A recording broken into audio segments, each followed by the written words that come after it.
the same PDP former vice president had left, the vice presidential candidate had left, governors had left, senators had left. So even when you have what is it called? A NEC or a convention. So to where? To what end? Is it for participation? Today, I am telling you, the PDP will come forth in the general elections. The PDP will come forth.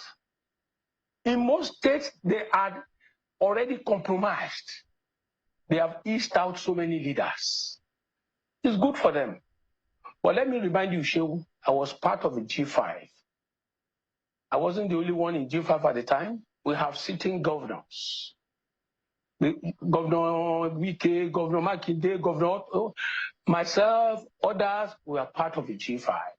So it's not whether I'm trying to find my feet. I was very clear. Then when your king's man wants to be president and he has capacity, so what should you do? You should fight him, you should throw him under the bus. I have been like this, not the 2027 election. Governor Fayose. Good luck to PDP. Governor Fayose. Yes, please. Yeah, there are those who are remaining in the PDP, and they say, okay, we want to review the party. The likes of Bukola Saraki, the governor of Bauchi State, and a host of them who are saying, if anybody left, or those who have left the PDP, if they want to come back, they should come back, but they will stay behind to rebuild the party. And there are those who are saying, just for a moment, sir, let me put the question in. The feeling of some of those who I speak with in the PDP is such that if the likes of Ayo Fayose are no longer happy with what is going on in the PDP, why can't they just leave? How difficult is it for you to leave the party if you are no longer happy with what is going on? Shehu, let me say this to you. For me, I have paid my dues in PDP. You cannot continue to march a man like me in Ekiti and tell me all will go well. You can't do that. I remain a member of the PDP, and I shall remain the member of a party. Party politics does not say you should be undermined by people who are not supposed to undermine you. Where were some people when I was fighting the cause of the PDP against President Buhari? May I say to you, the moment I refuse to be a member of the PDP, I will return home. I will never be a member of the APC. I will never be a member of the ADC. And I will never be a member of the Labour Party. I am 65. There must be a point we call it good night. We have grown up children who looks up to us with integrity. For me, Ayo Fayose, I remain a member of the PDP. There are internal fights you fight in your party. I am fighting that. When you mention my friend and my brother, Bukola Saraki, Bukola Saraki left the party at some point. The number of people boxing today, Atiku left, with all due respect to him, His Excellency Atiku left. Majority of them left. If we had all left, the party, in fact, there will be nothing called PDP again. So don't let us go there. If you say PDP will be coming fourth in the 2027 election, Nigerians will be like, they should just vanish completely. Anything about PDP, no matter how they try to sell that Nigeria had their best days under the PDP, you realize that we are undersold and we have had very weak leadership in Nigeria for the longest time. As far as much as we know that PDP was there for 16 years, APC has been there now for what, 20 years? 10 years now? For as long as this has been the case, Nigeria stands at a pivotal point right now where, for most young Nigerians, PDP can disappear. Now, I think for me to expatiate more on what I'm trying to say, I want to give you some reasons why I think, PDP can come forth or whatever they find themselves, whatever position they find themselves coming in 2027. But the end point of all what is going on in the sense here is that Nigerians don't care anymore because, for one, Nigerians have lost public trust in the PDP. We don't trust the PDP. We've seen that the PDP were part of the same people that made the APC, and then they get dissatisfied, like Amechi, Atiku, and they've gone to the ADC. So for many of us, for many Nigerians, we don't care, because we want an end to a system, a political system that bred corruption and gave birth to what we now know as APC. And APC has even gone way beyond PDP ever fathomed. But before going further, I'm just giving you the first point. I also want to mention this for clarity. The Nigeria that is going to be birthed soon is a Nigeria that's going to be free from this sort of stain of corruption that we currently have in Nigeria and our Nigerian government at the moment. See, the amount of corruption that follows this current administration, the stain of corruption that follows this administration, of impropriety, mismanagement of public funds, you have no idea how damaging it is. And hopefully I have enough time to tell you about that. But the second reason I think is the fact that at this particular point in time, PDP can come forth, or even less, is because the opposition in PDP is weak. PDP has weak opposition. They are, infighting within the PDP, whether it's the national secretary or the chairman, and a lot of infiltration, just like Ayo Fayose mentioned. In most states where PDP controlled, they've been corrupted.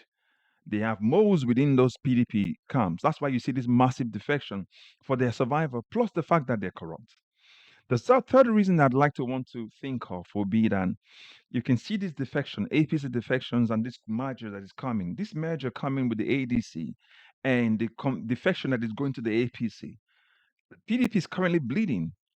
So by that alone, by the time they get to 2027, the candidates they will be fielding, we have, beyond their states, their optics really will be bad.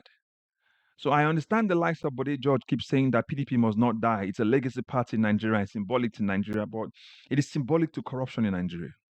And Nigerians don't want that anymore.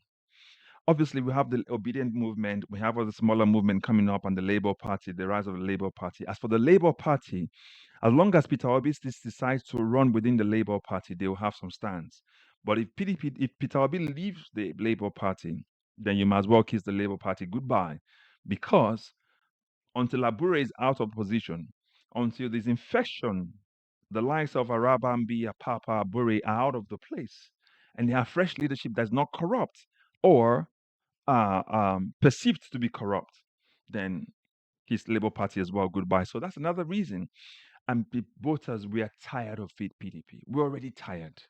When we think about PDP, we're tired. The people that are supporting PDP are the ones who are, one way or another, being beneficiaries of PDP government. Whether the administrative position, as assistant position, something like that. Another reason I can think of is that if you look at it regionally, they are disconnected. In 2023, we had the G5 governors, Wike, Ayo Fayose himself, Makinde, I think the governor of Abia State, and Autumn. That visionary disconnect, where they want this person, the other person comes, the other one wants this person, caused that, and it's still ongoing right now. And there's still that fallout from the 2023 election. They've not been able to resolve it. Atiku's left, Okowa's left, governor of Akwa Ibom is gone. There's just mass defections. If you turn to every state you look at, they're constantly defecting either to the APC or they're joining the merger of the ADC. And one final reason I can think of, the youths don't. There's no appeal from the youth to the PDP anymore. When we look at PDP, we're not talking about young people joining the PDP. We're talking about young people looking for the birth of a new Nigeria. So as far as I'm concerned, I think with what Ayo Fayose has said, PDP can come forth. There's no agreement. And as a matter of fact, PDP can go into extinction. But for me, another thing I want to also chip into is this. Why I think that PDP will not still survive. You see this rift, this anger from Wike that has helped to destroy PDP. It's still there. And the fact that a lot of them have been compromised right now. Wike has clearly made it known to the nation he will support Bola Tinubu, and is fighting tooth and nail to say PDP is not ready for a presidential election in 2027.